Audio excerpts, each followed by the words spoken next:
Do you guys ever, when you're thinking of using a different rule in D&D, ever actually check the book to see if it exists before just homebrewing one for yourself? No, but I do Oh run. no. I run through a Google search, and I will often put the word Reddit behind it to see if someone else. Someone else figured it out, yeah. Yeah, because if I don't have to do the heavy lifting, if it's codified or somebody made a table or something, I'm gonna steal that or at least adapt it, right? So Yeah. I'm similar in the sense of if it's something I need like a random table for, I'll look it up on Google, see if someone has done it, and then usually if it comes up as D&D 5e table and I can see that it's from a particular book, sure. But otherwise, I like to homebrew, so I have no problem homebrewing something. Yeah. the other And good thing to do is to just is to Google it, but then look for videos, right? Ah, yeah. So because when you get a YouTube video about it, it tends to be a really passionate nerd who has kind of double checked and run through it at the table a couple of times instead of just somebody going, "Is this a good idea?" and slapping it on the internet, right? and then having 1,000 reasons as to why it's not a good idea underneath it. Yeah. Yeah. Yeah, so I Nothing wrong tend with to that. trust YouTube videos. I mean, depending on who's saying it, right? I've got my trusted favorites, but there are definitely some great ideas out there. Like the I know a guy, right? That's a great homebrew thing. Yeah. Amazing. But no, there's a lot of shit. Yeah. Yeah. Well, I find that like I've been lucky enough that I've had a lot of people who've played D&D for a long time that I've played in a lot of campaigns as a player where variant rules existed. So when I went into being in the DM seat, I just used whatever rule or variant thing that they ever created. Adam, I steal from you all the time. But I stole from Roman. I've stole from other folks that I've like played at tables with for when I'm playing my own games that I never really took the time to actually read the actual like, DMG or PHB to find out what the actual variant options are in the rules as written because it just I have so many homebrew ones in my brain, it doesn't even occur to me to do it anymore. It, it's like it's the game of telephone, right? Yeah. Down through the generations of D&D players where someone says something or more likely pronounces it wrong. Like I was saying Mordenkainen instead of Mordenkainen for the majority of the podcast episodes, and I've just trained everybody else to say Mordenkainen at this point, just because I sounded like I knew what I was talking about. Hey Right? man, Because it confidence was behind your words. oh right. Well, that's how I heard it from my DM like 7, 8 years ago, right? Like so. Oh I God, still when was say that? Mordenkainen. 12 years ago. Holy shit. Is it not Anyway, Mordenkainen? it's Mordenkainen. Yeah, Kainen, not Kanan. Yeah, that's okay, right. got it. Yeah, but there's a lot of stuff like people will argue about how to say bullet. My favorite one is boulet, I right? say Like the boulet all the time. yeah. And sometimes I forget because like there's a bourbon called Bullet Bourbon, and it's like the cheapest bourbon on the menu when you go order it. And I Mhm. always like, can I get a shot of boulet? And they'd be like, what the fuck are you talking about? And I'm just like, I just want some bourbon, man, and I want it to be cheap, and I'm trying to be suave. Can you just give this to me? Thank you. No. Can't. So yeah, I don't know. Like it's all well and good to do the research on a Google box, but if you have the books, look it up. It's just really Yeah. hard to find that information if you don't have a freaking repository like I do, right? Like Mhm. the average person has 4 or 5 books. If they don't have Xanathar's, if they didn't pick up the Dungeon Master's Guide, because largely it is nonsense except for the magic items, right? Mhm. Like you don't need any of it to run a game. Yeah. That's true. So like there will be people that skip that $70 price tag, right? And so they won't have access to it. So Google's the answer. And as with everything on the internet, especially WebMD, don't trust what you read. Hey man, $70 on a book in this economy? Are you crazy? I'd just rather spend 35 on D&D Beyond. Well, there's Fair. that as well, right? But still, not everybody has a luxury. So Yeah. we borrow our friends' books, we ask for their advice, or we try to remember what so and so said, 7 years ago. And when you 12 want to years. hate yourself, you use Reddit.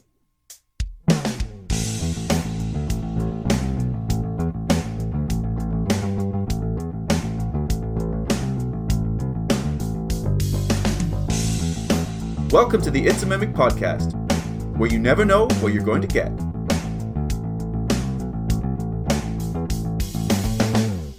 Welcome back to It's a Mimic, where you never know what you're going to get. Today we're continuing our discussion on Dungeon Master Tips in Dungeons & Dragons 5th edition. I'm Adam, and with me today are Megan and Tyler, and this episode is called Variant Rules, a summation of variations for your narrations and adaptations. In this episode of the It's a Mimic podcast, we're going to be going over a number of different variant rules suggested in the official books, and how they might make your campaign feel a little bit more bombastic and vibrant. Before we get started, though, I want to ask you guys, what is the most boring campaign or story that you've ever played that you've ever been a player in? Adam's like, none. I've never played in a game ever in my life. That's, I mean, let's roll initiative. Sure. And an 8. 11. 8.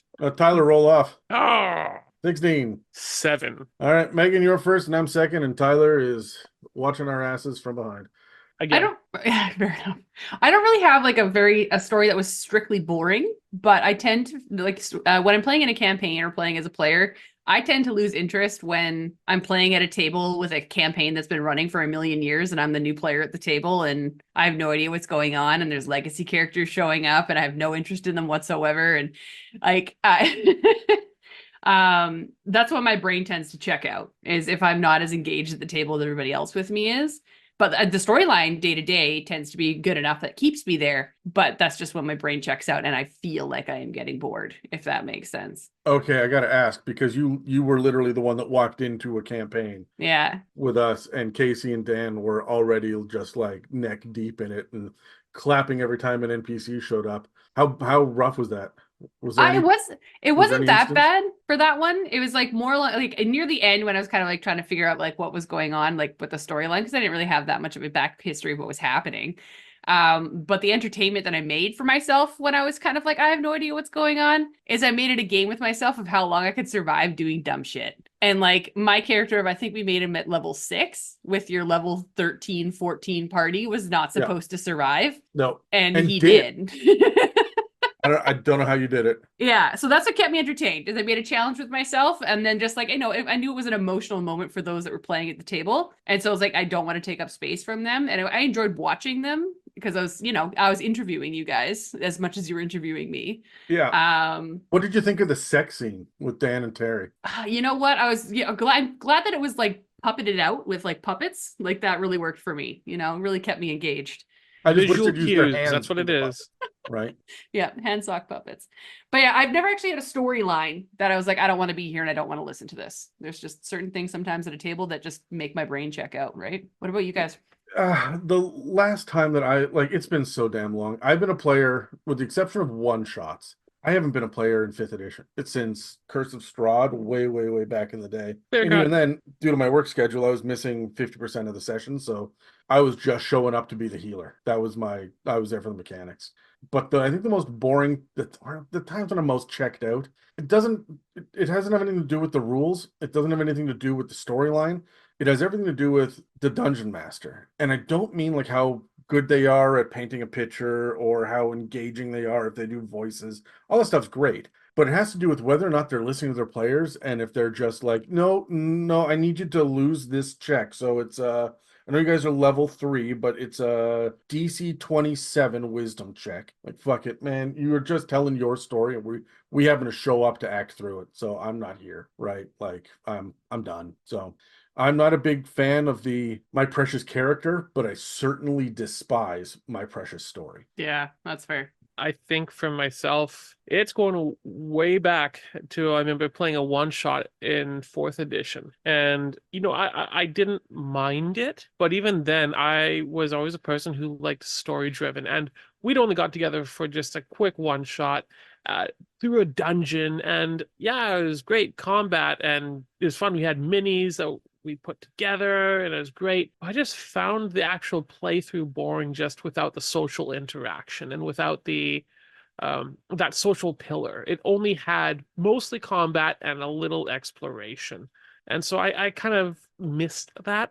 Although it's still great. Anytime to play D&D is great. Don't get me wrong. But it just felt dry almost. Again, I think part of that's because it was also 4th edition. Well, and 4th edition was very balanced and it was very mechanical. And I mean, I've complained about it in the past on the podcast. It did a lot of things right. Monster stat blocks were very cool. Oh yeah, it did a lot. It did a lot of things very wrong, and one of them was just how codified and gamified it all was. And if I can be honest, I can sit at home and roll dice to see how long it takes me to get a 20 on a d20. I don't need, if that's all we're doing. If I'm waiting my turn for 15 minutes to roll my die once, oh, I missed. Next, I'm checked out. I'm starting to see that honestly with Dave's character in our campaign currently, because he is a rogue scout.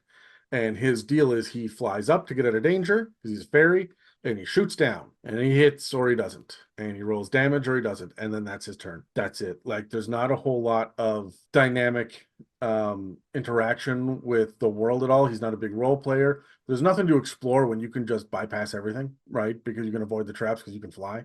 Right. So I'm starting to catch that out of him, and I'm like, all right, we gotta give him characterization or something. But yeah, sometimes it comes down to like the wrong character with the wrong player. We're running into that one of our games that we're playing right now, where it is an online platform, and like we rolled our characters, and we're all very heavy into role play when we're playing, even when we're online. But the personality traits that a specific character has are, if you don't have the right context or don't have the opportunity to be witty back and forth, just comes across as an asshole. mm-hmm. And so the player is kind of like, I'm not really enjoying my character because it's not coming through A, in an online platform, and B, I can't really sit there and like we did play a game in person, and it was like literally night and day with his character. Even though he was playing it the same, it just comes across different when you have that physical the body interaction. language that is there and everything. Yeah, and to be able to have like those little side whip conversations on the side while somebody else is taking a turn over here or going on a deep dive, right? Like it's so different in the environment. So those are kinds of things like nowadays. I know we're getting way off topic, but it's kind of thing you have to kind of take in mind when you're building your character is how are you going to role play that out?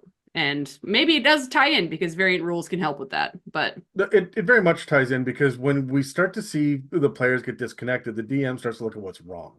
And one of the very first things that we look at is it the storyline? No, it's not our fault. It must be the players. But if there's even a little bit of maturity to us as dungeon masters, then we start to look at maybe it's the rule set, maybe it's not moving quickly enough, maybe I need music.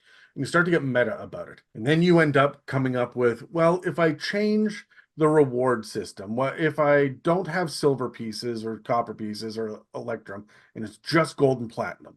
Then that's going to make shopping easier, so we don't have to spend as much time. If we don't have mounts, or everyone can move twice as fast on a battlefield, or whatever it is, we start to tinker to try to fix something that is probably not broken. But there are some things that do deserve a little bit of tinkering, and that brings us to the topic of the day.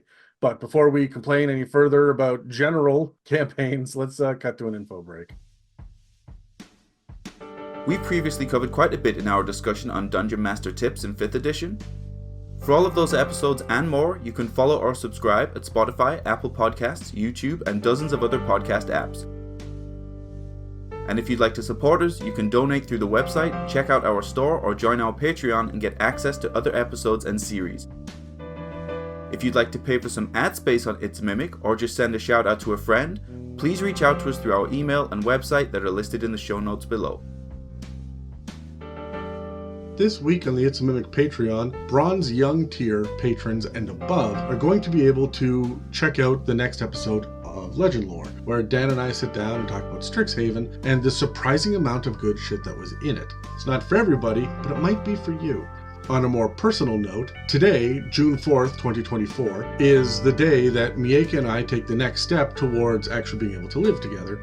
We are kicking off the immigration process, and step one is we have to be legally married. So I'm in Maryland as we speak, probably getting dressed as you're listening to this, to go down to the courthouse so that we can officially, on paper, get married. Now, this isn't the real wedding. This isn't the one in October where all the friends and family are invited and we're doing the big suit and dress and chapel and reception and the whole damn thing. But up until this point, this is probably the happiest and most nervous I've ever been. Anyway, let's get back to the episode.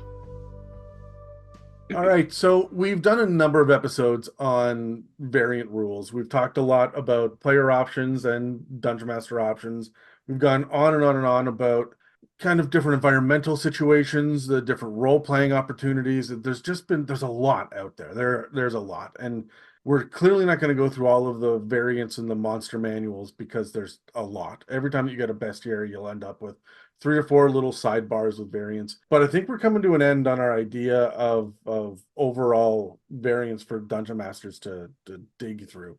And it left us with a bit of an odd list today because there's not a whole lot that ties these together. They're just kind of like, hey, these are cool what-if ideas that clearly Wizards of the Coast picked up from previous editions, or a popular Dungeon Master or somebody came up with this and said, hey, what about this? this could fix one of the pain points, or I don't really like how this works. How about this? And so it's just like throwing shit at the wall to see what sticks. And honestly, that's how a lot of people DM with their variant rules too. Like, we're going to try this for a couple of weeks and see if it works. And I suggest that if you need to breathe life into your campaign, do something different, but do something different for a couple of weeks. Don't commit, right? And then sit down and talk to your players afterwards about whether or not they like it. So we're going to start off with, I think, big picture, and we're going to kind of go smaller and smaller picture, like more specific. But I want to talk about the idea of different variations that you can use, suggestions in the DMG, and I've got something out of Xanathar's as well, about how to just run your campaign a little bit differently that's going to really impact the whole scope. The first thing I want to say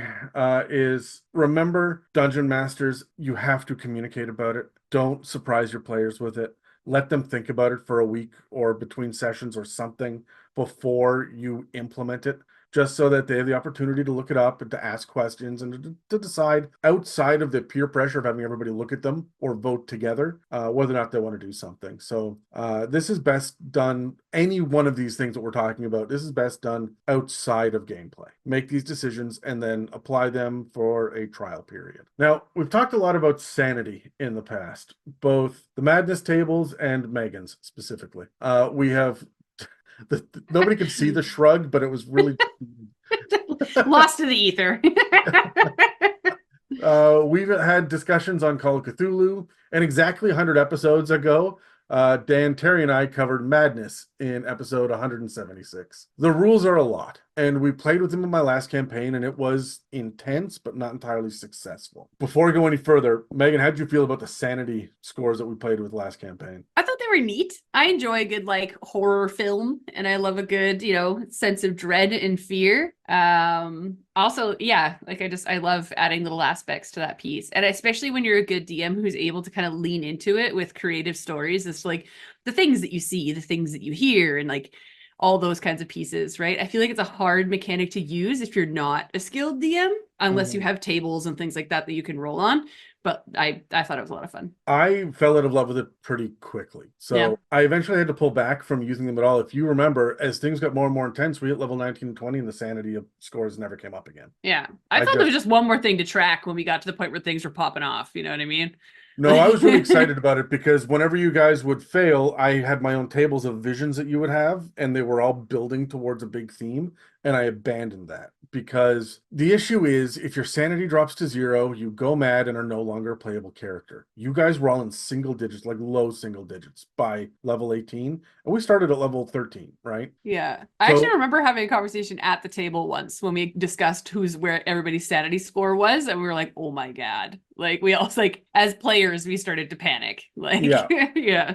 Yeah, it seems fine on paper until you realize that if you're going to be playing with sanity in a campaign, it's probably because sanity is going to be repeatedly tested in that campaign. You're going to do crazy things, therefore we're going to play with the idea of psychological health or psychological damage, right? So it's actually really punishing, and you end up kind of in a bit of a spiral as your modifier keeps going lower and lower and lower as the campaign gets more and more difficult because you lose sanity, right? When you actually get one of these permanent or long-term effects, it drops your score. So you will fail more often as the campaign goes on, and it will start to stack up and become really, really detrimental. So I'm also myself as a dungeon master, not one for telling players how to solve their problems. I like to provide the conflict and see what kind of wacky shit they'll come up with. But my players didn't have a dedicated healer in the group, and they never considered using the Greater Restoration spell. And so that means that they were fucked. You guys could have regained sanity, and it never occurred to you. And Megan is now just on mute, cackling hysterically. But because I could have been a healer, but I didn't do it. yeah, you were the paladin and said, no. Yeah, let's put it this way. If you were, you wouldn't. No, I didn't. I was very, very selfish with my healing.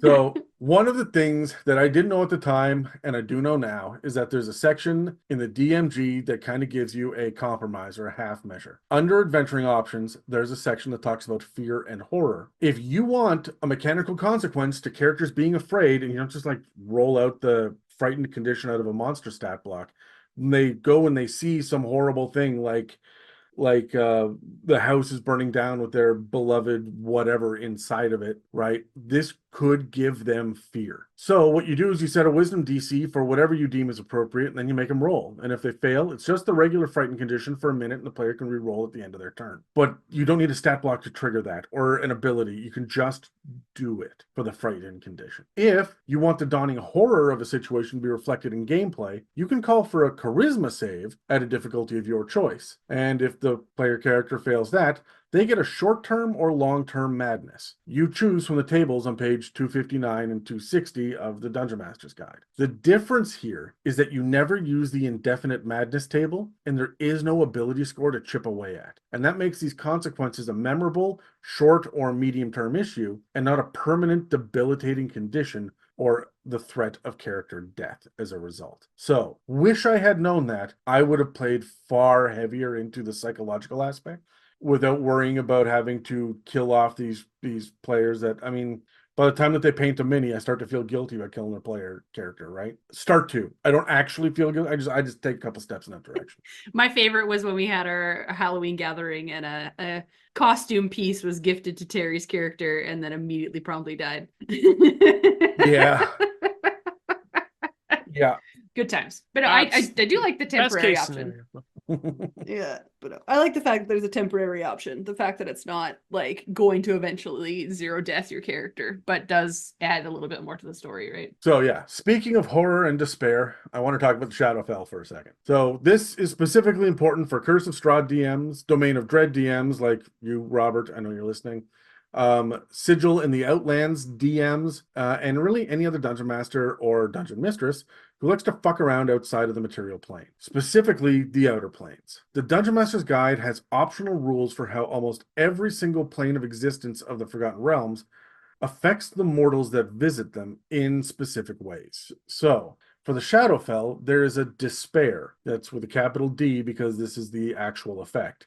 And this despair descends upon any non-native traveler within the Shadowfell. It recommends that each player succeeds on a DC 10 wisdom save at least once a day, but don't go crazy with it, or succumb to the dreariness. DC 10 seems low, but you are going to roll that over and over and over, and people are going to get it. So assume that half of your party is going to be suffering from this at one point or another, and buckle up because it gets nuts. There's a D6 table, and on a failure, you, the Dungeon Master, rolls to determine what manifestation of despair can appear within someone's heart for the day, and it's all depressing as fuck. The DM rolls, and on a 1 to 3, the character gives into apathy, believing, I don't believe I can make a difference to anyone or anything. Mechanically, this imposes disadvantage on death saves and initiative rolls. On a 4 or 5, the character thinks, I am convinced that this place is going to kill me, as dread overtakes them.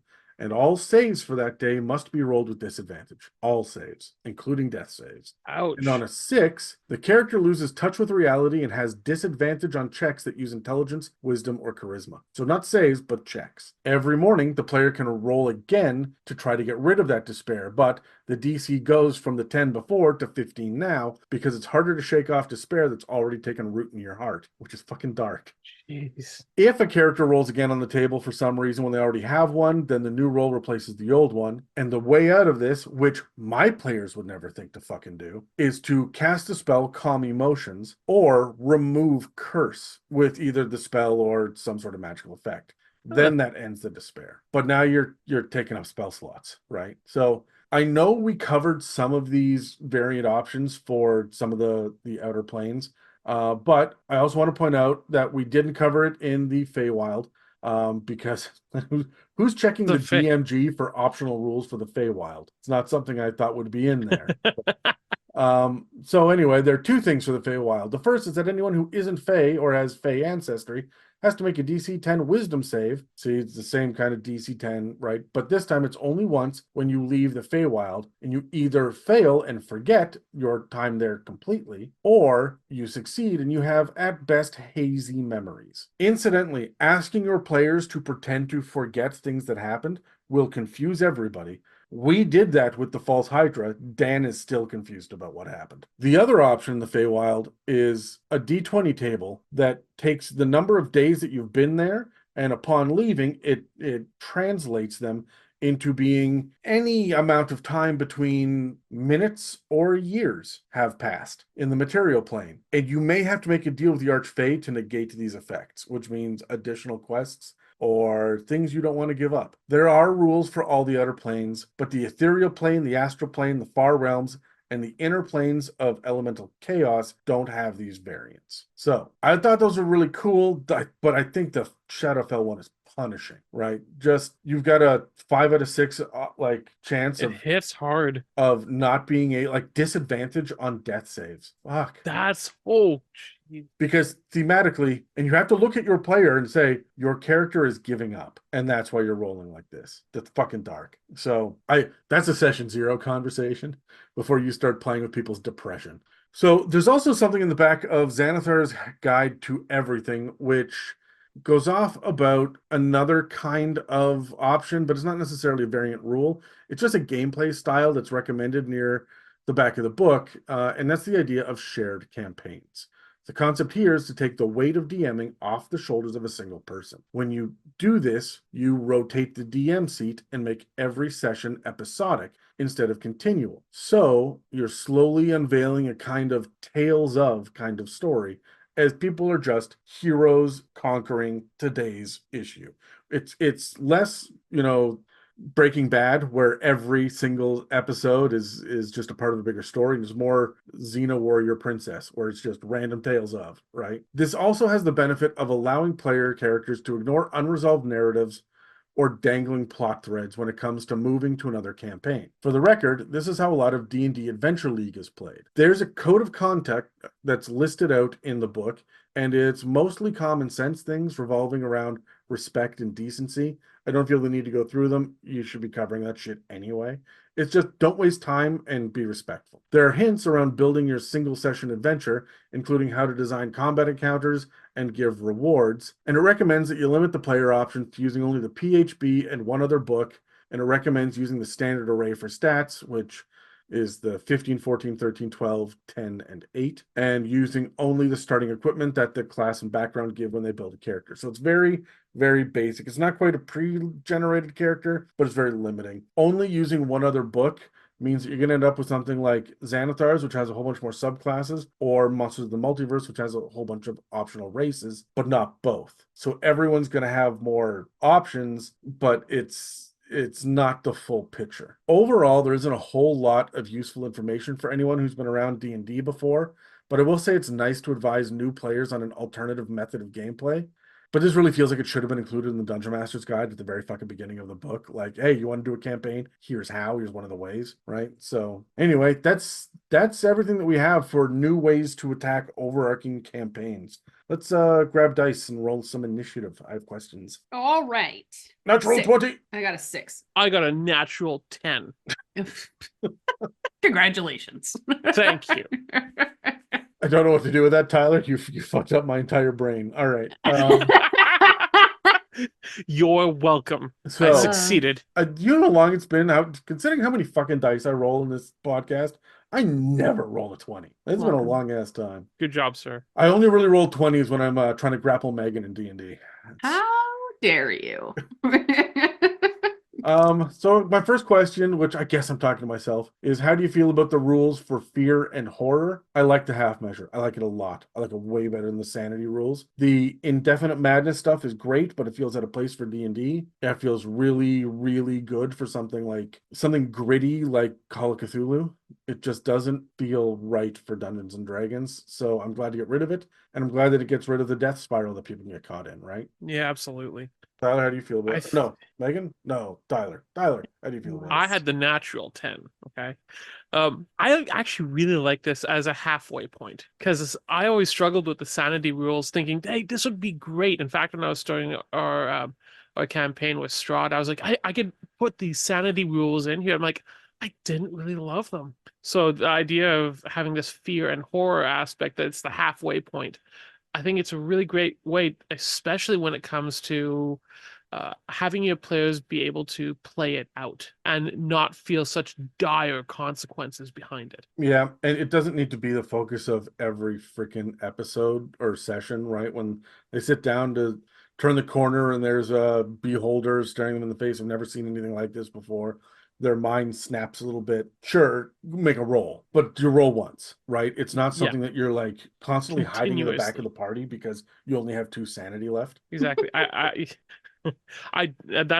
really do like this. I think I might need to start incorporating it. And if any of my players are listening, well, good luck. Fair Have enough. fun. I'm pretty sure that I could add this if I wanted, and none of my players are listening, especially Megan. Yeah, I'll forget this episode ever happened in like a day. So I know one of my old players still listens, and he's gonna listen to this. And he's like, "Oh, dang, I'm sorry for them." oh man. Megan, how do you feel about them? Agreed. I like them as a halfway point. However, I still stand that I enjoy the sanity rolls part, but I just feel like because it's my favorite genre of game to play as a whole, and because I do get attached to my characters, but I also get attached to how they die to the point where if they die in an exciting, like insane kind of way, that entices me and works well for me as a player as well. So I enjoy the halfway point if you're playing in a longer campaign that this offers. But I still do really enjoy the sanity, the checks, and the like use the other way to play. Because I just love a good story, right? So, but not for everybody. And again, you're not going to really use these in every campaign. It's kind of like some of them can be very hyper specific, or you can use them when you're in one particular like location, like you were talking about the plains, or if you're in a very specific house or castle or something happened here, like it doesn't have to be used all the time. When you run into undead or aberrations, or fiends, things that are supposed to fuck you up, you know what I mean? Like when it's the intention to cause fear. Yeah. Or like my only complaint about it at all is that we don't have anything for, it's not necessarily fear or horror, but there should be something to pull at a person's sanity for when an angel comes down and reveals themselves and they're all just fucking wheels and eyes and wings, right? Like they're not the cherub or the angel from your grandmother's mantle, right? It's the biblical version that has to say, "Be not afraid." There's nothing there that's in these rules to really demonstrate that level of reality, fear and awe. Shit. Yeah, right. So you can adapt it. Like a homebrew gives you a good something. place to start, but that's the one thing I think is missing. Yeah, agreed. So do you like that the planes are going to affect gameplay so intensely? That's a good question, Adam. What do you think? Absolutely, yeah. The optional rules, if I can be honest, I don't think should be variants. I think they should be, this is the way it works. Why are you going to the fucking plains if you're not going to get fucked up by them? Yeah, right? like especially when you're looking at like the Feywild, if you're going to the Shadowfell, like it's going to be a different environment. You're going to feel some type of way about it. Like when you go to the abyss, right? You should know. I think one of them is when you go to Mechanus, which is just pure law, and it's where all the Modrons are. Everything is mechanical. You no longer roll dice. It just takes the average. Hard stop. Because it takes the chaos right out of it. Love that as a rule. I think it's really neat. Yeah. I do like the effects that you can see in planes. And when we've done episodes on the other planes, we talk about some of the effects. I like that. Yeah, we shouldn't just have it as variations. It just is.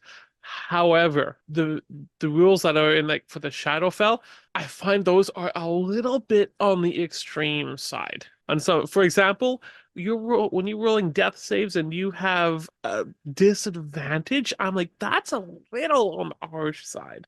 I would at least revisit and look at and pick out maybe one or two of these things. But that being said, Adam, I do agree that whatever it is, I think it should be hard set. It's not, if you'd like to do this, go ahead and do this. Mm-hmm. But I would want to have a second look though first of, do I really want to do all this to my players, especially if I'm in like a Curse of Strahd campaign and consistently doing this? And I say that only because I don't want to be taking away their agency. Yeah, and that's what a lot of it is. And had it been a D20 table with 20 options, and if you roll a 1, then you have disadvantage on death saves. That's fine. Understandable. Yeah. So right now, yeah. you have an 83% chance of having disadvantage on death saves. Fuck, that hurts. Exactly. So I would revisit it and do something like that. I would make my own table with that in mind, or split it up a little bit. But that being said, I love having the planar effects. And even you see in Curse of Strahd, even some of the things that says is change the way spells work, flavor it a little differently so it looks different. So I would go so far to say that in regards to all the planes, change how certain things work, not just what it says in the book, but have a look at, be inspired by these variations and go from there. Take it Yeah. more than just mechanical and have some fun with it. Megan, how do you feel? Nah, make it as deadly as possible. Put me in, coach. No, I think even when we're speaking with the Shadow Plane one and feeling like it's ultimately deadly, we talk a lot about how these creatures have layer effects and like area effects.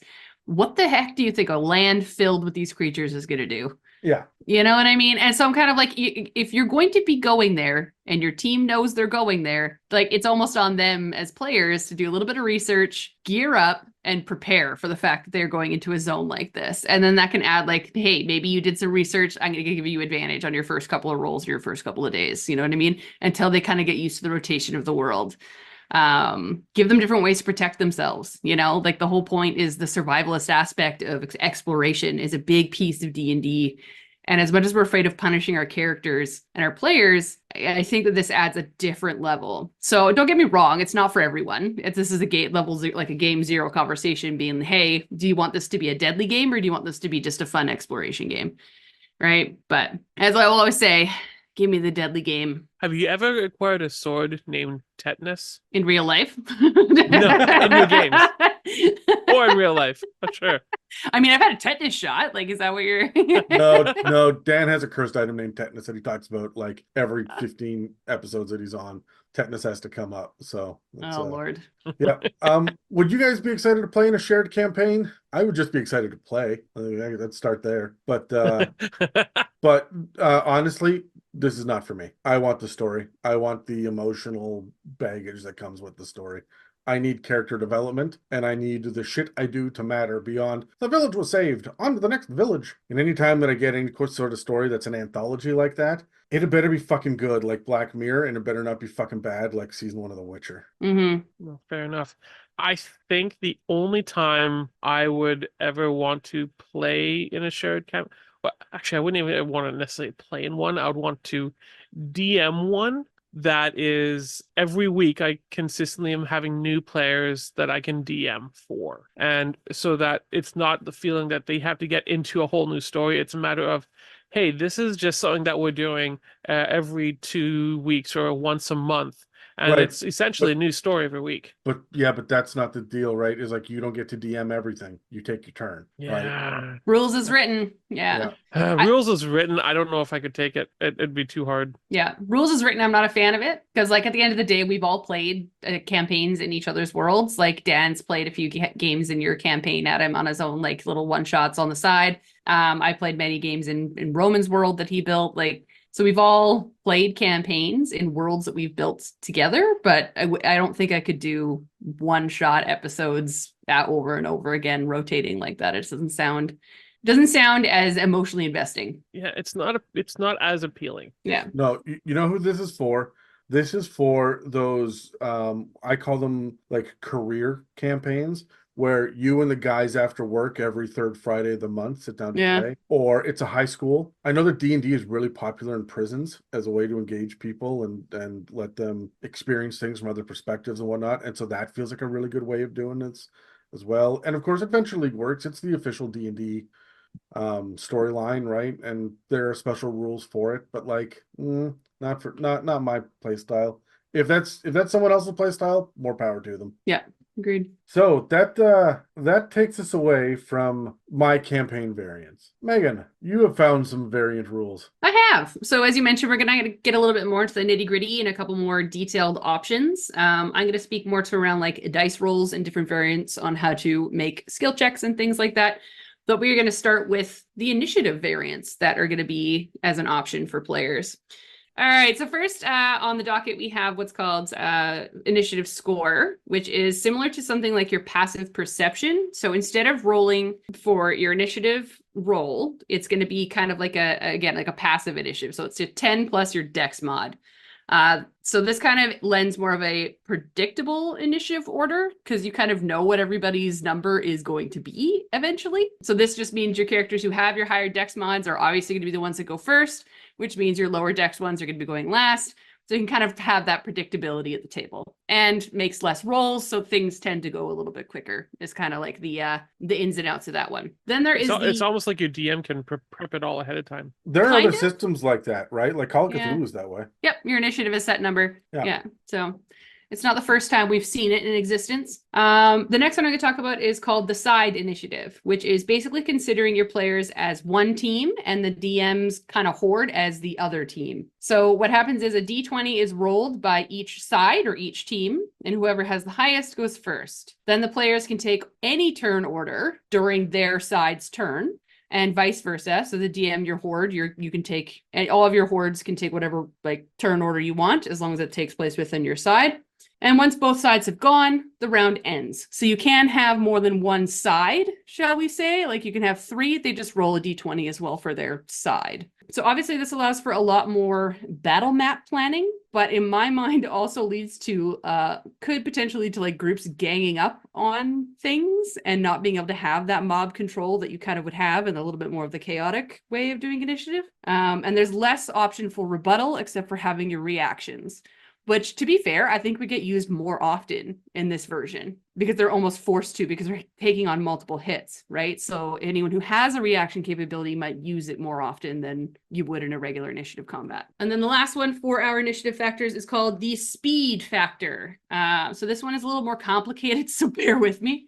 The goal here is to solve the idea that a player will take advantage of knowing the turn order, which we kind of just spoke to a little bit earlier, when making decisions in their gameplay. So the easiest thing to explain is at the start of the initiative, at the beginning of every round. So it gets more complicated than just that. Re-rolling initiative at the beginning of every round. So at the top of the round, your character needs to choose their action. So whether they're going to be hitting with their sword, firing their arrow, casting a spell, you have to choose your action. This sounds like L5R with having your stance. Kind of, yeah. You kind of choose, yes, I'm going to be using my sword this turn. Like... Sure. So yeah, and then there is a speed factor initiative modifier that you use.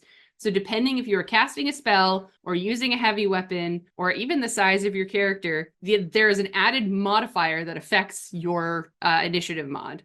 So for instance, like a large sized creature has a -2 to their modifier. This is the idea that a large creature in heavy armor or something like that will inherently move slower than someone in light armor or just carrying a bow. What in the 3.5 is this bullshit? It's so weird. On top of this, when you roll your initiative, No, I can't even figure it out. yeah, okay, I can try to explain it a lot faster after this. Okay, there's one more point though. So on top of all of this, when you roll your initiative, you have to keep it a secret from your DM. And then what happens is the DM at the top of the round will start at 30 and work their way down until your number is called, and then you go. If there is a tie, whoever has the highest dex goes first. So basically, here's the order of operations of steps. You choose what you're going to do during your turn. You roll for initiative. Based on what you have chose to do with your turn, your modifier is adjusted by the table that is in the book, whether it's like a -2 or a +3 or what have you, whatever you're doing.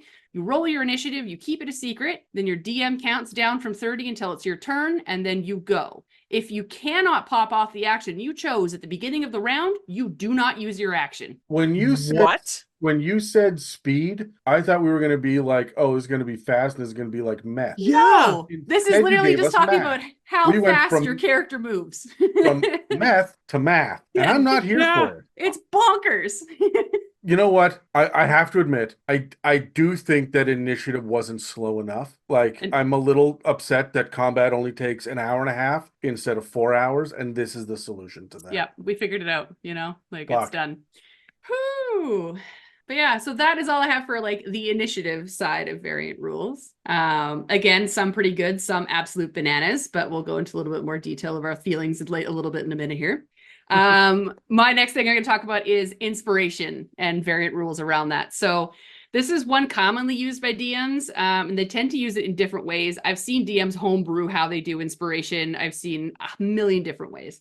So essentially, of course, just as for folks that haven't used it before, it is the reward given to players should they do good things. And I don't mean like just as a positive player. I mean, if they roleplay their character as they should, whether they're good, evil, what have you, or lean into their character flaws, and it drives the story forward. So it's kind of like a reward for role playing well, coming up with a sweet creative idea, engaging in the DM story. It's very DM discretion on how you hand out these kinds of things but that's kind of the concept behind it. To expend it, it's you basically get advantage on an attack roll, a saving throw, or an ability check. And then a fun little ad that is actually rules is written is if you, as a player, if you see another player doing something that you feel is amazing, you can give up your inspiration and give it to them. Yeah. Neat. And it doesn't stack. Rules is written, general inspiration doesn't stack. You either have it or you don't. So that's just really cool. So, now we'll talk about a couple of variants. So one of the variant rules found in DMG is called only players award inspiration, which means at the start of each session or whenever a DM decides is the right time, players can reward each other inspiration under the terms that are agreed upon. But note, there is no limit to how many times a player can technically hand out inspiration, and it does stack, and and of course it's up to DM discretion. So this takes the power out of the DM's hands in the sense of the handing out of the inspiration. But of course, we'll have the last kind of like decision making on whether they use it or not. Adam does not much care for that one. I can do get out of my face. But yeah, that is the variant rule that is rules as written within the books. The last little piece I'm going to talk about is skill variances. So this will be anything from doing like, mostly focused around like proficiencies and the bonuses and how they operate and work in the game. So one of the variants is called the ability check proficiency, which this variant, there are no skill proficiencies whatsoever. Each character is given 2 proficiencies in their abilities. One is based on their class and the other is tied to their background. There is a table in the DMG that provides a trait option for each, an ability option for each class. So like, for instance, the fighter can choose from strength, dex, or wisdom, and the warlock can choose between intelligence and charisma, and so on and so forth. In terms of utilizing expertise, if a character is to have expertise, instead of choosing 2 skills to have proficiency in, they just choose another ability to add proficiency to. So yeah. All right. I mean, that sounds quick and relatively easy, actually. Yeah. Pretty simple. And bogs down your character having 9, like, don't get me wrong, like most characters at some point have anywhere from 5 to 8 proficiencies by the time you're at a higher level. So just right away, just choosing you're really good at this ability score check, just do that instead. Just seems wildly easier to me. I feel like if I've got a rogue in my party that's going to be high level, I don't want to use this because that's one of the big deals is look at all the shit I'm good at, right? Yeah, and it does take away from like the fact that they built their character and chose that for that reason, right? Which we always like to say, we don't like to punish people that build characters a certain way, right? Sometimes, depends. But if you're Dan. If we're going to play test playing in Ravnica for 6 weeks, I might do this. Just Yeah, I like this for, yeah. Yeah. So.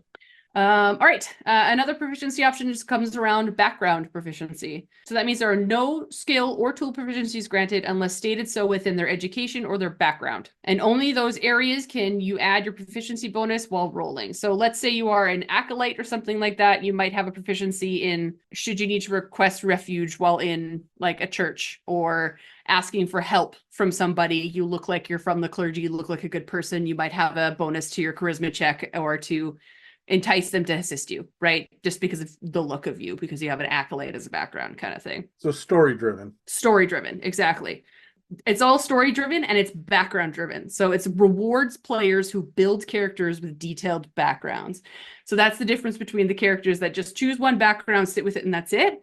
But if I was a DM to roll with this one, I would definitely reward people with proficiencies in areas that, like, if they wrote me a 10-page backstory, you know, like those who put the work into it. Yeah, it rewards those players and it rewards that style of gameplay, right? Just, when your traumas are going to come up. Fucking ironic coming from you, Megan, because I get 6 pages from everybody else except you and Dave. Hey, my last character had at least half a page. Oh, yes. I Yes, think Adam that's purposely gave you this one. No, how dare you? Well, the next one and final one is the personality trait proficiency. So with this variant, you do not have proficiencies in skills, but rather you can add proficiency to a character trait that is inherently positive. In turn, negative character traits can be considered to roll with disadvantage. So like when it's a positive character trait, you roll with advantage, but it's a negative trait that's going to impact your players negatively, of course, they roll with disadvantage. If you are a character who collects proficiencies, again, such as like your rogues or what have you, instead of gaining a skill proficiency, you gain a personality trait. That can be used. This enforces, again, characters to develop themselves and gain new proficiency options. So this forces future gameplay for your character and development of your character. So whereas I find that the background proficiency rewards the players that build a good character, personality trait proficiencies rewards players who can build a good character over time. But yeah, Yeah, cool. that's all my items. All right, let's roll initiative. Sure. 14. 6. 11. All right, reverse order from last time. Megan, what are your thoughts on the initiative variants? I don't like any of them. I'm fine with the way initiative works right now. You know what I mean? Like there's enough chaos that it keeps it like where I don't like the idea that you can predict the initiative order because I like that chaos that's added to the battle, right? The only time that works in my like disfavor sometimes is when I, as a high dex monk character, would really like to go first, but I rolled like shit, and for some reason the healer is going first. You know what I mean? It's like that's the only time where sometimes it could be disadvantageous to do it the old way, whereas this, if you want it to be more predictable and be able to go use your characters in that way, it makes sense. But when it comes to the speed factor, that one can fuck off and go to hell. Like whoever wrote that needs to just fall in a toilet. I don't understand where that came from. Not a fan. Yeah, hold on. I'll pop off, but I know where that comes from. Fair enough. I think I do too. But yeah, I think for mine, I'm gonna agree with you, Megan. I'm not even gonna touch the last one about the speed variation. No, it's too complicated for my players when I want them to have fun and play. I understand the reasoning for the other two. As a DM, I could appreciate it all being done ahead of time. I could just prep the combat encounter ahead of time, knowing the initiative order. But I too like the idea of rolling that they don't know. If I'm on a battlefield, like if it's like a large battlefield, like I find that a decided idea works for that. But in a smaller combat system, I want to have the monsters or the creatures interspersed inside the initiative order. So I'm not am I a person that's going to say an absolute no to all of these? No, but it's not something that I'm going to switch to for all my combats. Look, the just knowing what order you go in is very Call of Cthulhu, and I'm fine with that. I think it takes the random out. I also think that this is like just this passive like score. There are subclasses out there like the assassin that rely on the ability to go first, and they're built to upping their initiative as much as possible. If you get to a point where their dexterity has been affected or they can't do it, they can't pop off their shit. Their subclass becomes useless. So I don't like that. You should still give them the random opportunity to do it. If you're talking side versus side, I kind of do this with NPCs or groups of like monsters anyway. Goblins all go together on initiative. Because I want them to all do the same fucking thing because they're a mob. My NPCs that are running for cover, they all go on the same initiative. But the moment that they're going to be independent, if it's going to be a sidekick or an NPC hero or the boss or the healer on the enemy side or whatever, yeah, they get their own. So I understand the purpose of it. I wouldn't use it as all the players go next. It's neat, and if we were playing a really strategic game, the battle master is going to be so powerful and everybody's going to know what their role is. They're going to stick to the game plan. Yeah. That last one, the speed one, I know where that comes from. I've played with those players. And as a matter of fact, I think Dan still plays with those players sometimes. They are the ones that are here for the realism in their mechanics. And I look at Call of Cthulhu. When you have a gun already in your hand, your initiative, which is a like 1 to 99 scale or something, gets plus 50 on this round because it just doesn't take time to shoot. All you're doing is pulling a trigger. That's what you're doing, right? So I get it. If it's a smaller or easier thing you're doing, it should take less time. You should go earlier in initiative. However, that's not D&D, and that's really fucky, and I don't want to keep track of that, and it's going to get confusing. And someone's going to say, oh, you skipped my turn. What about this? Oh, well, remember, last time you had this in your hand when you started the session or the round. And I'm like, fuck, it's too much refereeing. It really is. It really is. Because like one of the added parts which I didn't even like dive into is the fact that like you can't use the same modifier twice in a row. So if you used your heavy weapon first and then you have a next round, you can't use that modifier again. You have to keep rotating through different modifiers. And I'm like, why are we? I understand your point. This is for your math, bitches, but I'm not about it. No, it's not even that, because I like math. I like math a lot. That's just confusing. It goes beyond math. That's just This is for people that want to play Risk on their D&D table, yes. right? It's your battle group. It's like they're built for, we came here to do a battle. This is the initiative you would use. This is just chess with powers. And if you want to play that way, all the power to you. That's cool. But in the name of realism, you've given up the story and actual reality on this as well, right? So yeah, they're all battle masters in real life. I don't want to yuck your yum, internet, but yuck. But I will. But I will. Today There was I no will. yum to begin with. Yeah. Megan, do you use inspiration at your table? I do, and to be fair, I think that every DM I've ever played with does, to a degree. Sometimes it's been homebrewed, sometimes it hasn't been. I've used it rules as written, however, comma. I totally forgot that it is rules as written that players can hand their inspiration to each other. And also, you only get one. Yeah, it doesn't stack, and like you just have it or you don't. And I'm like, that is a well-balanced way to do it, because then you're not like overpowering with it. You're not doing too much. Like Adam, you've used inspiration a number of times. I'm sure you'll get to a few different ones that you've used. But the one that like got me sometimes was like when we got to collect inspiration at the end of the day of all of the different things that we had done. We could tick off boxes, and depending on how many boxes we had ticked off, we would get like a D6 or a D8 or a D12, to the point where near the end of the campaign, I had so many inspiration dice that you forced us to use them by doing like a skill check thing, saying if you feel you're going to fail your skill check, you can use all these inspiration dice you've been collecting. And by the way, if you fail, you will die. So Good incentive. Yeah, it was a good way for him to balance out the fact that we were so overpowered with inspiration. Like I like using inspiration in my tables, and I only more so started to do it recently. But one thing I actually really do enjoy is handing out inspiration at the end of my games. And I used to do it myself and saying, you get this, you get that.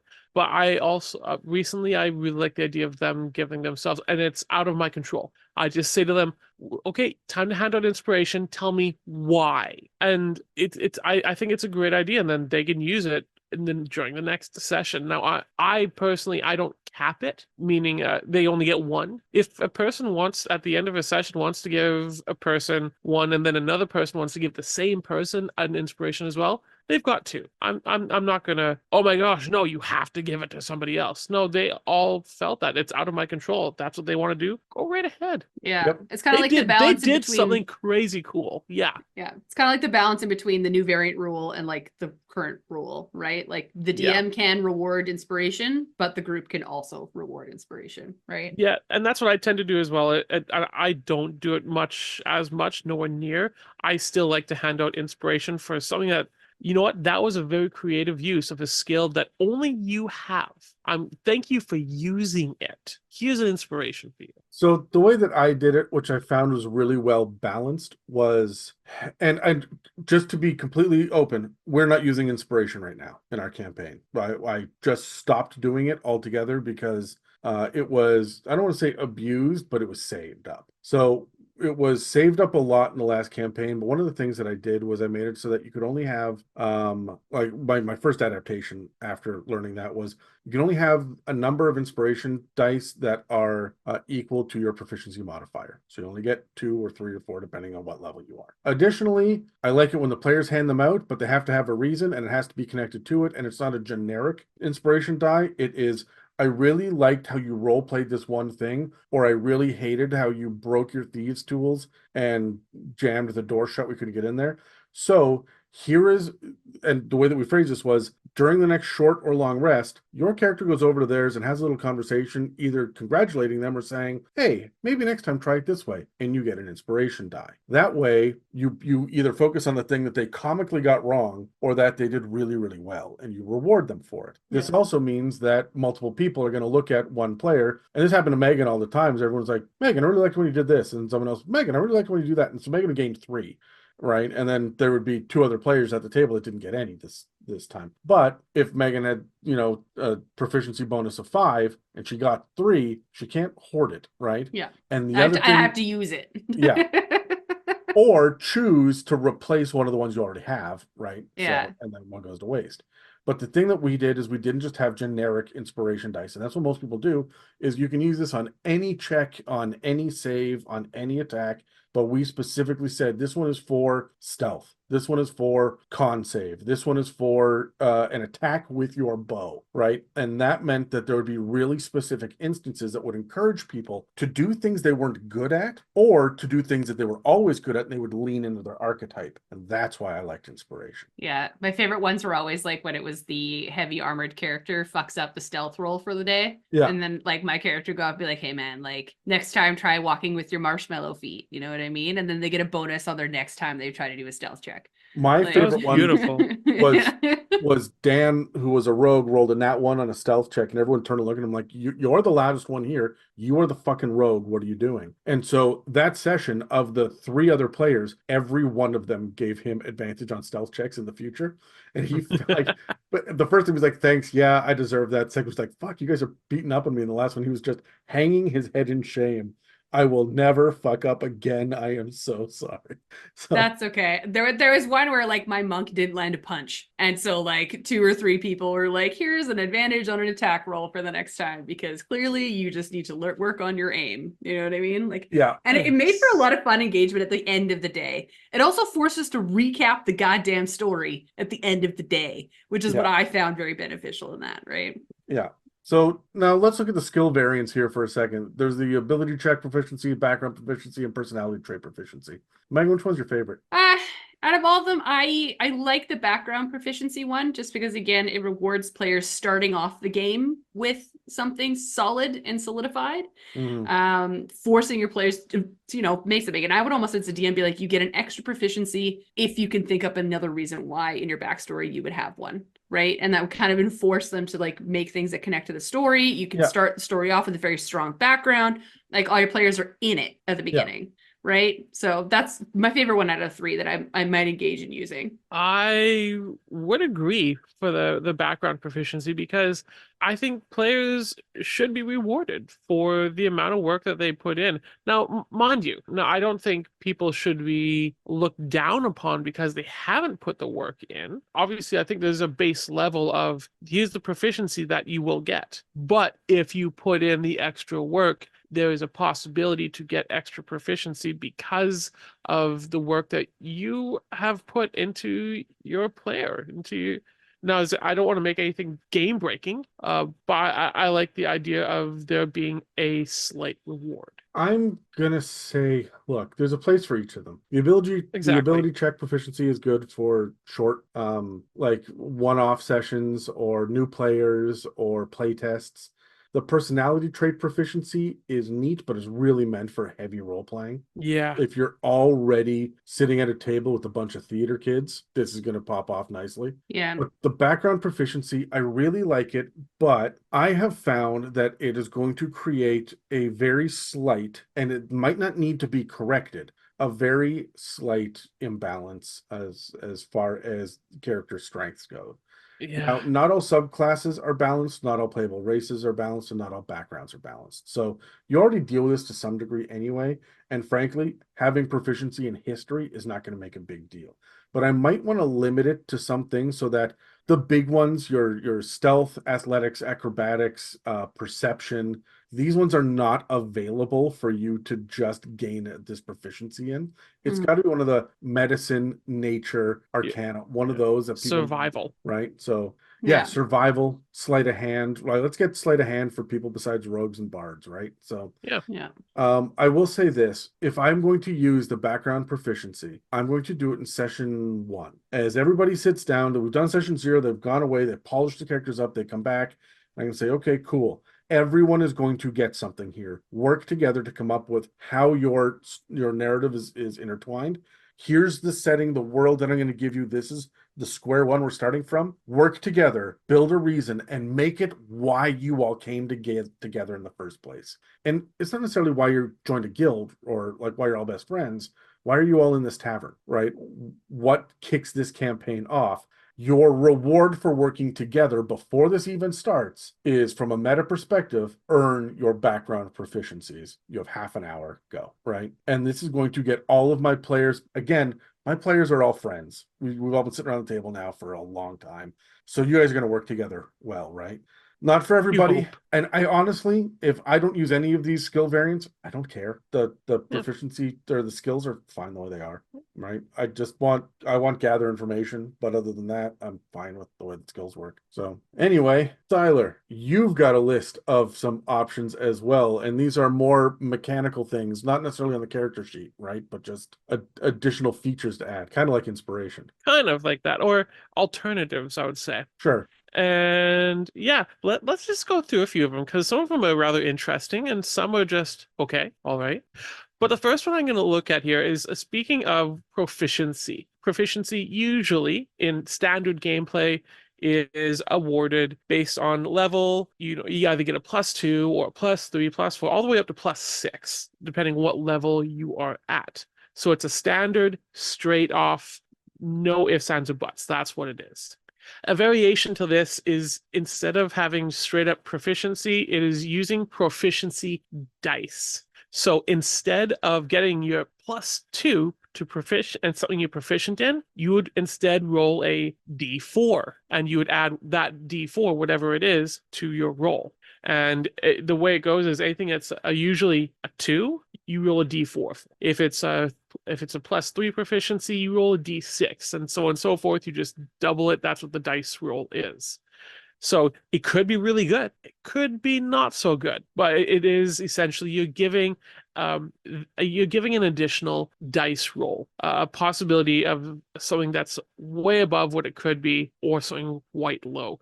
You can actually find the information of this in the DMG of the whole table of what goes where. But again, it's not too difficult. It's just, think of your usual proficiency, just double the number. That's the die you want to use. So not too much for that one. That's, again, pretty straight cut, isn't it? It's just using another dice instead of the one that's already added in there. So it's pretty cut and paste. Man, that's swingy. Yeah, I know. Yeah. Chaos. Yeah. I want to hear you guys later. Hey, I just want to, I'm not called to give my inspiration yet. I'm just called to regurgitate here. So, yeah, it's definitely interesting. I have thoughts. But let's move on to another thing. We're going to talk about something called hero points. Now, hero points, this is something that the DMG recommends if you're doing high epic fantasies. In my opinion, it's if something you want big heroes or superheroes. And essentially what this is at the start, at first level, you are given these hero points, 5 to be exact, at the very start. And you are able to use these hero points whenever you're making an attack roll, an ability check, or a saving throw. And you're able to, when you use this, you're able to roll a d6 and add it to your d20 roll. Now, you can only use 1 hero point per roll. So it's not like, oh, I only rolled this much. Oh, I rolled a d6. Not enough. I need to use another one and another. And then you only use 1. Now, the thing is, though, you don't get these back at the end of a long rest. You only get these back when you level up. And when you level up, you actually lose any unspent hero points. And you gain 5 more plus half the character's level. Yeah, so it's your way of balancing it out, so you don't end up with too many, right? Exactly. So I kind of like that idea that you're not gonna wind up like with 20 by level 5, and you've only spent 5. You have 5 plus half the character level? Yes. So level 20, you get 15 when you level up to 20? Yep. Jesus. Yeah, exactly. Now, keep in mind, if you're at level 20, this is only a d6 you're adding onto it. Now, that can be beneficial. I do like the idea, though, that this is only one, you only get this every time you level up. So depending on the kind of campaign you're in, this could be every 2nd session, or it could be every 5th to 10th session, depending on how you're playing, what kind of campaign you're playing. But I do see this as very much, here's the other thing, guys. And this is one that makes me feel like this is very much a superhero type of ability, that you're able to use this on death saving throws. And it's not a you add a 6 to it. You can use a hero point and turn a failure into a success. Straight up, 100%. Pass level 10, can't die. No, it's fine because you're level 12 and you're fighting Krakens now. Yeah. Still, can't die. Hence why I'm saying this is very much that superhero campaign. I don't want my characters to die. I like my player characters. I don't want them to hate me. I want to give them the ability to just pass. But keep in mind, this doesn't mean that they are stable. This just means they failed their death save. No, I succeeded. Okay, well, you still got to pass another 2. So it's not like an you're auto stable. No, this is, okay, you've passed that one. Yeah, but you're likely not using 3 up if you hit 0 hit points. Exactly. You're likely using 1 or 2 because you're going to roll a success occasionally. True. However, if you're playing in a quite a dreary campaign and you're only leveling up maybe every 4th or 5th session and you find yourself going into death saves often, you know what? Again, by campaign. This is not something that is, I think it should Sorry, be does that sound familiar, Megan? Leveling up every so often in a gritty campaign where you're always unconscious? Yeah, it's my everyday life as a player. I don't know. Does not everybody experience that? As a character or a player? Player. Oh no. Yes. The answer is yes. Yes. But I just find it rather interesting. But that's hero points. Again, it gives a different look to it, a different, interesting look. But speaking of points, let's move on to another point system that's in the DMG, and that's spell points. No more spell levels I need to think about. I no longer have certain slots. Now I have spell points. It seems like something like a salesman would sell instead. Forget the slots. You now have spell points. Here you go. Essentially, a spell point is, instead of spell slots, you're replacing it with a total amount of points that you can use to use a spell. Now, think of it this way. A first level spell, it would take a slot. Well, if you spell points, let's say you have 4 spell points at first level. Well, you can use a first level spell twice because they cost 2 points each. Cantrips don't cost any points because it doesn't use any spell slots. Or let's say at 3rd level, when you have 14 spell points, but a 2nd level costs 3 points and a first level costs 2 points. You can put them any place you want. You're no longer bound to however many slots you have. You are only bound by how many spell points you have. Now, this can get a little ridiculous because let's say at 10th level, you have 64 spell points that you can use. But how much does a 4th level spell cost? Yeah, exactly. So if we go by level, first level is 2, the 2nd level is 3, 3rd level is 5, 4th is 6 points, 5th is 7, 6th is 9, 7th is 10, 8th is 11, and a 9th is 13 points. At 20th level, you have 133 spell points. That's a lot to kind of keep track of, and I hope you're good at math. That's 6 castings of Wish per day. Yeah. Again, I'm only regurgitating info at this point. Mm-hmm. I have thoughts. Don't get me wrong. I have thoughts, but that's 66 magic missiles a day. Oh dear. Yeah. This is just a variation. It's something else that said, hey, option. If you want to do this, go ahead. But it's not an absolute you have to. This is just, here's an alternative. So some people, sure, fine. We can talk about that. But I got one left. And this is an alternative to epic boons. Now, are you guys familiar with epic boons at all? I think we've talked about it before on this series. Am I correct, Adam? Yeah, we did a whole episode on epic boons and other alternatives, like all your supernatural powers and all that shit that you can get, blessings from gods and stuff like that. And then we did a Patreon only episode talking about the dark gifts from Tasha's Cauldron of Everything. So yeah, Exactly. So if But you guys want to look into those, go ahead, listen to previous episodes. I'm not going to take this time to list all the epic boons. but the epic boons specifically are for when you're over level 20 and the campaign keeps going. What do you get when you level? You get an epic boon, and there's a list of them, right?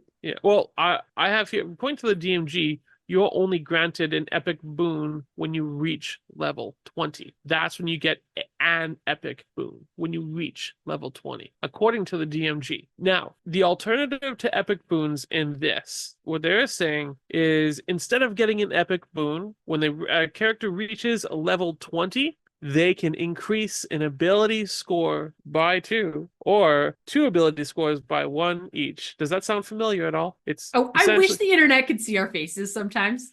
Like, but here's hold on. It says, or you can have a new feat, so you get a third foot. No, you can have a new feat. However, I will say this: there is one thing it does say in here, and that is, you are able to, if you do decide to put it into an ability score modifier, it allows you also to increase it above 20 to a maximum of 30. So it does increase that cap. So I'm like, okay, something, but that's really the end of the campaign. That's when I reached level 20. So I'm at what? I'm maybe at 20 strength right now, and I want to increase it by 2.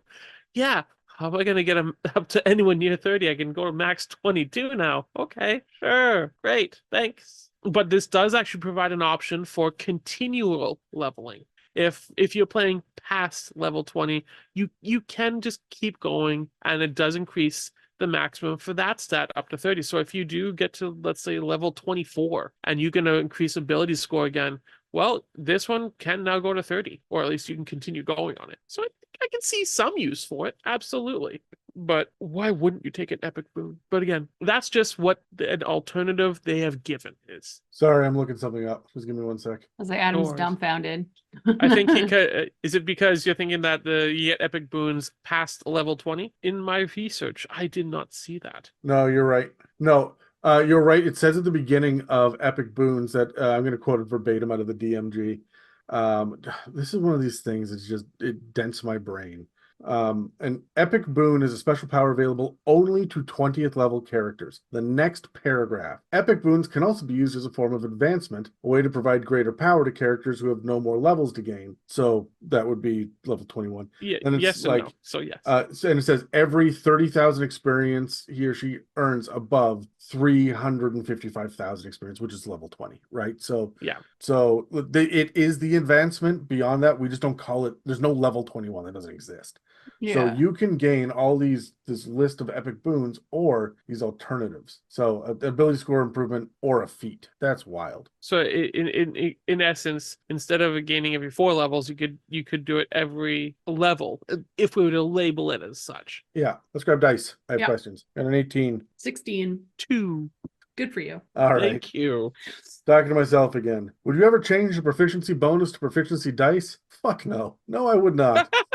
It's too swingy. The highs are going to be really high. The lows are going to be really low. And the last thing that you want to do is get into your final boss encounter, roll your die, add your ability modifier, roll your proficiency die, and miss by 1 because you rolled low. And if you had just been playing with average proficiency, you would have hit and killed the big bad evil guy. But what if you needed just the 1, and if you were playing with proficiency and rolled that 1 extra? But if they don't know it's a variant rule option, it's not going to hurt anyone's feelings. I feel like when you use variant options, you are aware of the non-variant options, which means you are aware of both opportunities. Yeah.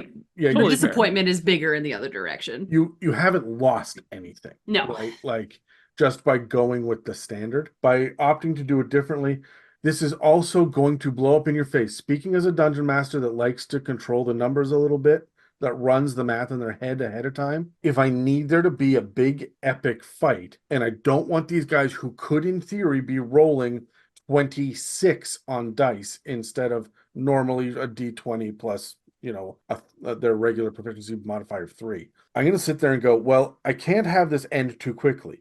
So I'm going to stack the deck a little bit more for the monsters. And now I end up with too many monsters that are too powerful. I'm rolling crits. This is going to end poorly. 5th edition thrives on flat math. Keep the math flat. Yeah. Yeah, I agree completely. Yeah, I agree. It's a hard pass for me. I mean, I like a good chaos. I said I like chaos. This is the added chaos that's just going to make everybody mad. I'm telling you though, those heroic moments are going to feel really fucking good when they come up. When you roll a 6 on that D6, right? Like that's going to feel really fucking good. But you're going to get that payoff once, twice, right? Like maybe a level. It's not worth it. Nope. I'm all for rolling dice. Don't get me wrong. I love any opportunity we can roll dice. However, it's just extra math you make new players do. And it gives extra opportunity to mess up the numbers. And when they realize, oh, shoot, no, I had this number wrong. I don't want that for my players. I want them to have fun. And I don't want them to have to think, okay, I need a D4, I need a D6, I need this, I need a D20. Oh, and I got to add my spell stuff in there too. It just take one out. And I like the flat math. It's what 5th edition has been really good about. Keep it simple, make it easy, have fun playing. My next question is, how do you feel about hero points? These are a holdover. They were called action points in 4th edition. I've seen this before. I think they're bad. This is imbalanced because of spellcasters. Because spellcasters won't use them as often as marshals because half of their spells are forcing saves. They're not adding hero points. Yeah. So they're going to have them longer, which means they're going to live longer. The martial characters are going to eat them up faster and then be at a disadvantage, while the spellcasters, who are already more powerful than marshals, are going to be thriving longer. I don't feel the need for this. Inspiration does a better job of what this is trying to do. Yeah, I agree. Inspiration fills like the hole that this is trying to fill.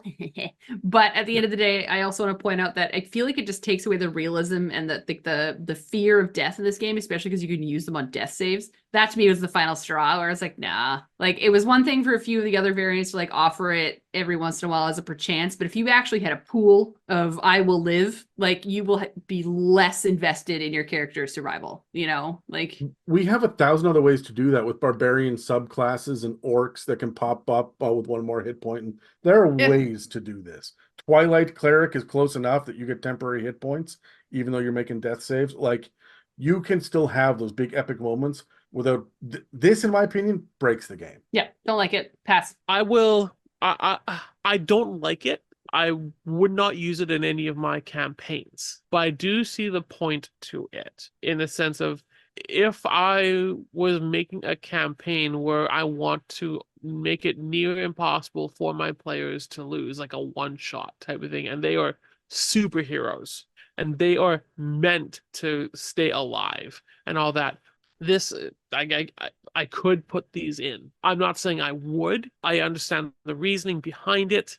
Do I like it? Not necessarily, but if you're looking for something extra in your game that's just gonna make your players stay alive longer, or have that for just like a one shot, or again, new players, right? Like and that's just it. If you're playing with all new players, sure. But this is where I'm with Megan on this one because I'm beyond the point of needing training wheels for D&D. That's what this is. Fair. Yeah. That's why I'm saying if it was like a one shot. Like also, I'm a big fan of just balancing my fucking encounters properly. What? No. Crazy. No. You're putting more work on the DMs, Adam. You're asking how too dare much. you? Yeah. What about the spell points? Do you guys like the system? For me, it's a lot more math, but I feel like if you're signing up to be a spellcaster, you're willing to do that math anyway, so that doesn't bother me. It is the fact that you have no limitations on high or level spells and the frequency in which you cast them. If everyone in your party is going to be a spellcaster, go nuts. This fucking punishes martial players because I cast wish is up against I attack 3 times. Mm-hmm. Unless you're a monk. Or a fighter gets more attacks than that, right? Like there are ways around it, but still the rogue gets 1 attack. That's it. Did they hit? No. Sneak attack doesn't count. Fine, fuck it. They'll disengage and run away. Meanwhile, I'm going to cast Meteor Swarm for the 8th fucking time today is just too much, right? Like we do. If it's going to be, hey, you guys are going to play Bigby and Mordenkainen and Tasha, and here are the sheets, yes. Spell points, go nuts. That would be fun. Yeah, you guys want to be the Citadel of 8? Be my guest. However, if you're not a full fucking campaign of spellcasters, I wouldn't touch this. It's unnecessary. It's not that it's too complicated. It's just so much versatility for the already versatile classes. Yeah, and I feel like for me, at the end of the day, when I would be bored as a spellcaster if this was what I would, because like the whole thing about being a spellcaster is you are slightly more powerful. Your attacks do more damage when they pop off. But the economy of navigating your spell slots is what makes your character interesting. And it's what adds roleplay to the game. I'm going to use my 3rd level spell slot, but that means I'm sorry, my guy. If you start dying, I can only give you cure wounds at level 1 when you need it. You know what I mean? Like that's the action economy of being a spellcaster.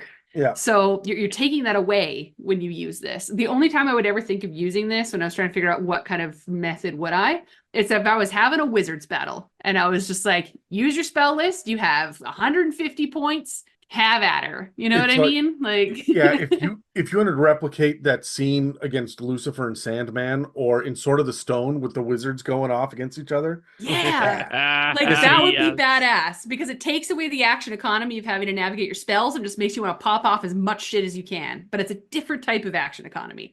You know what? That's a great point. I would swap to spell points if we're actively playing where the ley lines cross. If we are in the font of magic, if this is where the weave gets weaved, this is where I am going to woven. The weave gets woven. There we go. Weaved is not a word. If this is where the magical weave gets woven, then yes, spell points. But the moment you leave this magical power of infinity or whatever, to go back out to the regular, no, you're back to spell slots, right? Like it should feel different. I agree with all of it, but I like I like math and I like the whole spell point system, but I don't like how broken it is. You're just gonna want, as a spellcaster, I feel that as if you would only ever focus on what is the highest level spells that I can cast. You're gonna forget about all the flavor of the lower ones that you have. How, are you going to ever remember calm emotion again? When we've already mentioned before, if you're playing with fear and sanity, you can use calm emotion. No, I'm not allowed to ever look at that when I have meteor swarm that I can cast down on my enemies. Yeah. It's this idea of I do like the idea of spell points, but I feel as if it's going to get neglected all the other spells, and it's just too overpowering of being able to have the ability. Whereas when you have the spell slots, it forces characters to think. I do like the idea though of if you have a wizard's battle, then by all means go nuts. Or if you're on a massive battlefield and you are strategically planning certain spots where you're putting spells, go nuts. Have fun with it. Have the ability to cast several big spells, sure. But otherwise, yeah, that's eat. Yeah. I would also add something like if you're going to cast more than this many 9th level spells or this many 8th level spells, whatever it is, you get 1 level of exhaustion if you do this, a certain number of times a day. But these are special kinds of exhaustion that'll go away. All of them disappear at the long rest, right? Something to limit. Creativity needs boundaries. It thrives on limitation. And this blows it wide open, right? It really does. So, what are your thoughts on alternatives to epic boons? Yeah, man, I don't care. Like, you want a special feature or +2 up to 30 or a fucking new feat? You go nuts. We're beyond level 20. It's superhero time. Let's do this. Yeah, I agree. It's one of those ones where it's kind of like, at first when I heard it, I made a face because I'm like, that just sounds really boring and dumb. However, once I get to level 20 and I kind of, your character's role and responsibility in the world tends to be locked and loaded. You know what I mean? You're going to know what's best for it. So having an epic boon that's related to like the end game of the story, fantastic. If you're going to continue with end game, add a couple extra points. Who cares? You're popping off rolls of 30 to 40 at this point. So, you know what I mean? Like what's an extra, like it doesn't break the game to me in any way, shape or form. In fact, knowing that there's a couple of options for end game helps. Yeah. So it makes it slightly more interesting because I've played a campaigns where we got to level 20, but played it for like 2 hours, and then that was the end of the day. You know, that was the end of the campaign. I've never played in a campaign past it in a level 20 body, you know? Yeah, no, we had 5 sessions at level 20 and it was good, but the world was fucking ending around us. The Tarask was showing up. Like, it was big, big, big. Yeah. You guys went to go fight gods. I feel like if we had known, or we had allowed this, or we discussed this at the table, you guys wouldn't have rushed to the end game at level 19. You would have taken care of a couple of dangling plot threads, right? Yeah, and knowing that we could survive them, you know what I mean? Yeah. I felt that we just felt like everything was so destructive. We were scared to die before getting to the end. Yeah. So, yeah. So I don't mind the idea that it's just alternatives. As long as they have access of both to epic boons and these alternatives, go nuts.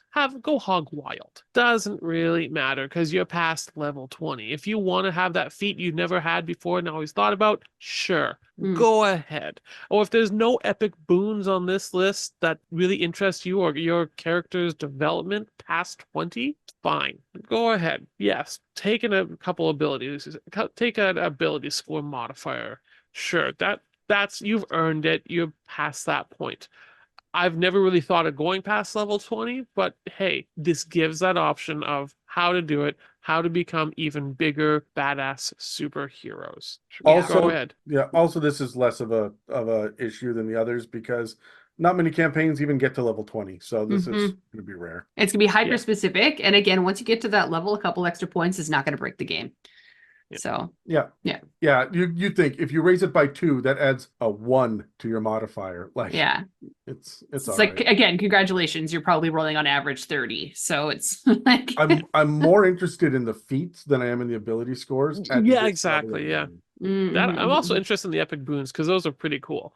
Yeah, a lot of them are. Yeah. Well, that pretty much covers most of the variant rules in the Dungeon Master's Guide, as well as I think most of them in Xanathar's. So let's conjure up a brief info break. If you've been inspired by the conversation in this episode, please feel free to reach out and share your creativity and ideas with us and the rest of the community. You can reach us on Facebook and Instagram, or on our subreddit r/itsamimic. Also, if you're feeling particularly generous, please follow and subscribe and leave us positive reviews, likes and comments. Engagement like that help us pop up on search engines and keep this show running. So let me ask you guys, do any of one of us have any final thoughts and inspirations based on these variations that we've talked about? Yeah, let's roll initiative. Sure. 13. 9. 17. Nice. I win, finally. Tyler, any final thoughts? Yeah, I want to look at all of these as variations. Nothing is hard set. And for DMs and players, yeah, I want to challenge you to think about these. Think what is going to work in your campaign. Don't think about the generalization, what works in all campaigns. Think about your campaign specifically. If, as a player, if you find this is a cool idea, talk to your DM. See what they think. If you're a DM, talk to your players. Don't just go ahead and do it. Communicate. That is the biggest thing. Yeah, I'll agree with that. The other thing I want to point out is that you can use any one of these effects in different times in your campaign. If you go to Mechanist, for example, maybe you start to fuck with initiative orders because they're static now because nobody's rolling anything. If you go to the Feywild, maybe everyone is getting inspiration no matter what, or at the end of every session, they get 3 inspiration dice. But once they leave the Feywild, they never get another one after that, right? You can add these things, use mechanics to help tell your story. Yeah. Yeah. And like, it kind of goes back to what we talked about at the very beginning when like talking about the variations of using fear and those kinds of pieces. Like, obviously, you don't necessarily have to use that throughout your entire campaign. But as I mentioned, if you're going to go into a haunted house, maybe add that mechanic in just for that portion of your storyline. One of the ones that I thought of for the spell points to use as well, let's say you're doing a dungeon crawl and long rests probably just aren't going to happen, and you happen to have spellcasters who do not gain points like their spell slots back on short rests. Maybe saying, okay, well, you meet another wizard who offers you like an extra boon to your abilities, and you get an extra 10 points to use towards spell casting if you need it in an emergency. You know what I mean? So like, you can add the mechanics rules as written, as you so choose, piecemeal. But again, you can have that conversation at the table too, right? And honestly, it'll help you figure out what works for your players too, if you're using them in different areas. And it's very well known that it's because you are here specifically in this thematic place that it is happening. But it's a great way to experiment, right? Yeah, and I guess my last thought as well, because for some reason what you just said triggered this. The epic boons that are listed there, if you want to hand them out, but you're all level like 13 and whatnot, there's some that are definitely strong and some that are kind of weak. Attaching it to a magic weapon is a great way, or a blessing from a god for a short period of time. It's a great list, right? And you can think about the alternatives too, like, hey, here's this additional feat that you have, as long as every morning at dawn you get up and pray to this god. Or as long as you wear the icon of this dragon, you're going to be able to do this thing, right? And there's all sorts of feats. God knows we've got 5 episodes so far of feats. So it's cool to just slap this on to items or blessings or other things. Or just make it even a temporary. While you're in this plane, you have this temporary boon. Mm-hmm. Temporary rewards are a lot of fun. Just like the temporary effects, like we were saying with fear and horror, the moment it stopped being permanent, it became a lot more viable. Yeah, and exploitable. Anyways, that's all for this part of our discussion on variant rules in D&D 5th edition. Please take a second to engage with a like, follow, comment, and review to help push our engagement. Don't forget to subscribe to find future inspirations for your campaigns. If you'd like to support us, we have a store with some merch and a donate button on our website, itsamimic.com, as well as a Patreon. This episode and others can also be found on Spotify, Apple Podcasts, YouTube, and most other podcast apps. Thanks again for listening to It's a Mimic, where you never know what you're gonna get.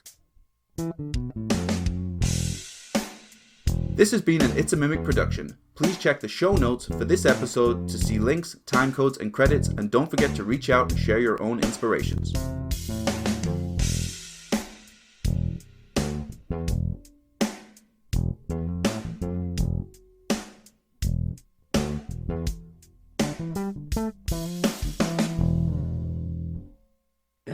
Beauty. We done did it. One more time. Yay. Megan, it's been fun being on these episodes with you. We're the only ones working, Tyler. No offense to everybody else. Mild offense. Mild amount of offense to everyone else.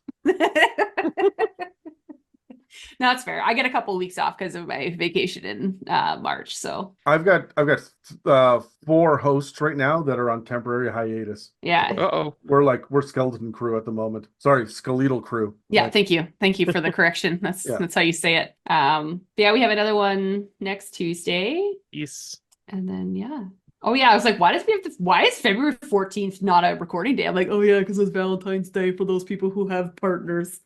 Why do you say it in that voice? You've got 2. Sorry to the universe. Sorry. You